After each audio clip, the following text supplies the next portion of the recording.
हस्तिनापुर की पावन भूमि पर एक ऐसी कहानी जन्मी जो युगों तक गूंजती रहेगी। यह कहानी है कर्ण की, एक योद्धा जिसे नियति ने जन्म से ही संघर्षों के बीच धकेल दिया। कर्ण का जन्म कुंती के गर्भ से हुआ था, जब वह अविवाहित थीं। सूर्यदेव की कृपा से जन्मा यह बालक स्वाभाविक रूप से तेजस्वी था। कुंती की मजबूरी ने उसे गंगा की धारा में बहा दिया। एक रथवान अधिरथ और उसकी पत्नी राधा ने इस बच्चे को गोद लिया और उसका नाम रखा कर्ण। कर्ण का बचपन सादगी और अभावों में बीता। राधा और अधिरथ ने उसे अपने बेटे की तरह पाला, लेकिन समाज ने उसे हमेशा सूत पुत्र कहकर तिरस्कृत किया। कर्ण के हृदय में एक आग जलती थी। वह साबित करना चाहता था कि वह किसी राजकुमार से कम नहीं। वह धनुर्विद्या में निपुण था और उसका तेज ऐसा था कि लोग उससे नजरें नहीं हटा पाते। लेकिन उसकी सामाजिक स्थिति ने उसे हर कदम पर रोका। जब कर्ण बड़ा हुआ तो उसने गुरु परशुराम से धनुर्विद्या सीखने की ठानी। परशुराम केवल ब्राह्मणों को शिष्य बनाते थे, इसलिए कर्ण ने अपनी पहचान छिपाई। उसने परशुराम से अद्भुत युद्ध कौशल सीखा। जब सत्य सामने आया कि वह सूत पुत्र है, तो परशुराम ने उसे शाप दे दिया। यह शाप कर्ण के जीवन में एक अभिशाप बन गया। हस्तिनापुर की एक सभा में पांडवों और कौरवों के बीच युद्ध कौशल की प्रतियोगिता हो रही थी। कर्ण ने अर्जुन को चुनौती दी, लेकिन उसे अपमानित किया गया।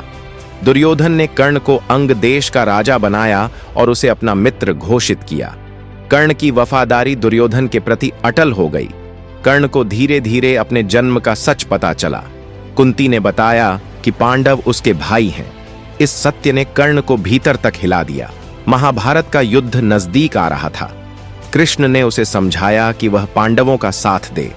कर्ण ने कहा, मैं दुर्योधन का कर्ज चुका दूंगा, चाहे मुझे अपनी जान देनी पड़े। युद्ध शुरू हुआ और कर्ण कौरव सेना का प्रमुख योद्धा था। उसने अपनी वीरता से सभी को चकित कर दिया। उसका मन हमेशा दो हिस्सों में बटा रहता था। कुंती ने कर्ण से वचन लिया कि वह केवल अर्जुन को निशाना बनाएगा। युद्ध का 17वां दिन कर्ण के लिए निर्णायक था। वह अर्जुन के सामने खड़ा था।